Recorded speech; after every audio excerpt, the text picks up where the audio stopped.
በቤት ላይ ቤት ሰርተን እያበለሻሸን መንገድ የለም። ጉራጌ ሀገር ብትሄዱ ገጠር ውስጥ ወልቂጤ አይደለም ገጠር ውስጥ ምንም አስፋልት የሚባል መንገድ የሚባል የሌለው መንደር ውስጥ የጉራጌ አርሶ አደሮች ቤት ሲሰሩ በፍጹም ድንበር አይሻገሩ። ሁሉም ቦታ አንድ ቀን መኪና ገብቶ አያውቅም። ግልክ መኪና መንገድ የሚመስል ግን ይተዋል። የኔ አጥር የሚቀጥለው አጥር ጋር ክፍት መሃል ላይ አለ። ቦታው መኪና የለውም። ግን ምን አንድ ቀን እንኳን ከሆነ በሚል ይመስለኛል።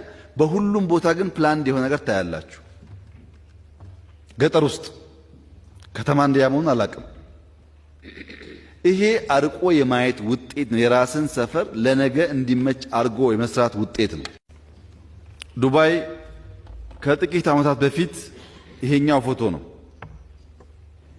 ይሄ ፎቶ እኛ ሀገር ካሉ ከተሞች ብዙም አይለይም ውሃ ዳር ከመሆኑ ውጪ። አሁን ያለው ዱባይ ግን ይሄ ነው።